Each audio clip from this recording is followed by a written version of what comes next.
সাম্প্রতিক সময়ে কালেমা খচিত সাদা কালো পতাকা নিয়ে মিছিল, মোটরসাইকেল শোভাযাত্রা ও সমাবেশ বেড়েছে দেশের বিভিন্ন জেলা ও শহরে। এতেই হঠাৎ বেড়েছে সাধারণের উদ্বেগ। এটি কি সাধারণ ঘটনা, নাকি এর নেপথ্যে দেশকে বিপদে ফেলতে সাজানো হয়েছে নতুন কোনো ষড়যন্ত্রের ছক? আয়োজকদের দাবি, বিশ্বকাপ ফুটবলকে কেন্দ্র করে বিদেশি দেশের পতাকা ওড়ানোর বিপরীতে ইসলামী পরিচয় ও ধর্মীয় ভালোবাসার প্রতীক হিসেবেই তারা এসব কর্মসূচি পালন করছেন।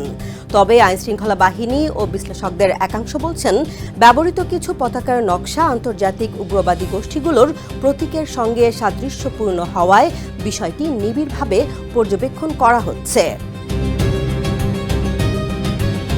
সাম্প্রতিক সময়ে মাদারীপুর, ঢাকা, চট্টগ্রাম সহ দেশের বিভিন্ন স্থানে এমন কর্মসূচি চোখে পড়েছে।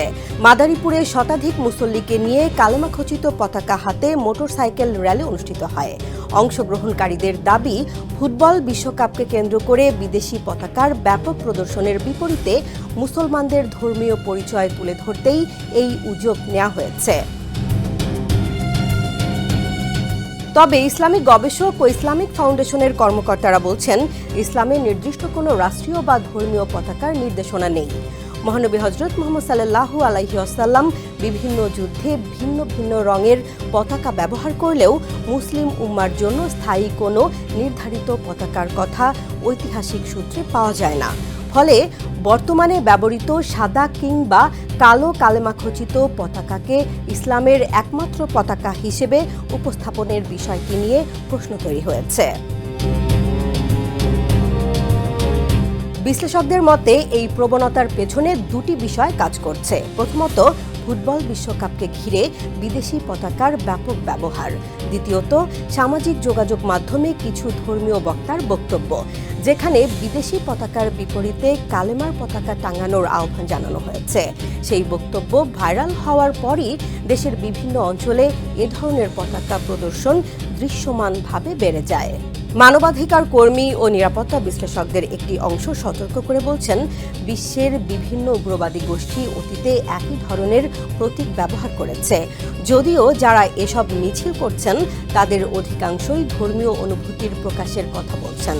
ফলে সাধারণ মানুষের ধর্মীয় আবেগ এবং আন্তর্জাতিকভাবে প্রতিষ্ঠিত প্রতীকের রাজনৈতিক অর্থ, এই দুয়ের মধ্যে পার্থক্য স্পষ্ট করাটাই এখন বড় চ্যালেঞ্জ হয়ে দাঁড়িয়েছে।